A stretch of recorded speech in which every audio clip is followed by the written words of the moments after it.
હવે આજે અચાનક જ ભુરિયા કાકાનો સ્લેબ તોડવા જવાનો છું જાપાન એવો તો શું બનાવ બન્યો કે ભુરિયા કાકા નાખો પીડા યાઠા. તો જય માતાજી મિત્રો, હું છું તમારો પ્રિય ધન્યલો લોકોને સ્વાગત છે તમારું મારા મોર્નિંગ વ્લોગ. અને આજે અચાનક જાપાન થી આવ્યો છે ભુરિયા કાકાનો ફોન, જવાનો છે સ્લેબ તોડવા.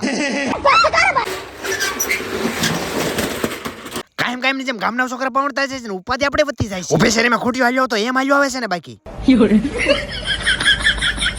મોટે મોટે હાથ ફેરવી લે તમારા મોટા સેલિબ્રિટીઝ કાકા, અમને ખબર પડશે કે 300 રૂપિયા દાડી મોટો સેલિબ્રિટી જાય છે. ઘણા દિવસ તા કોલેજ થઈ ગયા લાગે છે, ચા પાડી જાય તો કાટલો પકડે રૂમમાં ખાલી દે. હાકો બાપા હાકો, જલ્દી ગાડી હાકો. અને પછી ધોયેલા મોણાની જેમ કરી કામ ઉપર પણ વાતો એમ મળી હતી કે મોટો સબરો સ્લેબ છે, આ તો સ્લેબડી છે. પણ પછી મને વિક્રમ ઠાકોરનો ડાયલોગ યાદ આવી ગયો, કોઈ ભી ધંધા છોટા નહીં હોતા, ધંધે से बड़ा कोई धर्म नहीं होता. એમ કતો આવી ગયો સીધો અગાસીમાં, મેં કીધું થોડું ઘણું માર્કિંગ કરી લઉં. અને પછી હું તે લેકે પટી સેવને બહાર કાઢીને મેં કીધું થઈ જા ઘડીક તૈયાર. કેમ બાકી લાગે છે ને ગાંધી બાપુને કોપી મારી હોય એવું. અને પછી ગણપતિ બાપાનું નામ લઈને કામ કર્યું ચાલુ.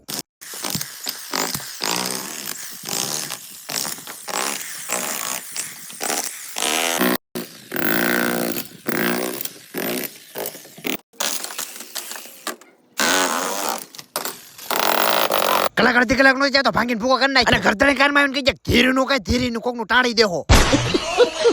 એ કામને કહી દીધે બાય બાય ને ફટાફટ નીકળી જાય બીજા કામ તરફ જવા માટે. કારણ કે જન્મ જેવા કુળમાં લીધું છે, ધંધીનો કરવા સિવાય બીજો કાંઈ ધંધીનો નથી. અર માડી પીડ્યો છે ને ભાદરનો ભીમો પીડ્યો હોય એમ.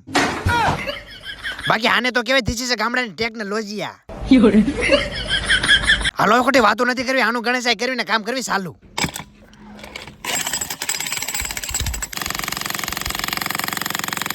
પણ જેવો મશીન નો અવાજ આવ્યો ને ગામના છોકરા આવીને ગાળું દેવા મીડા. આખા ગામમાં ખબર પડે કે નીલો વગર કોકનું ટાળવા આવ્યો છે.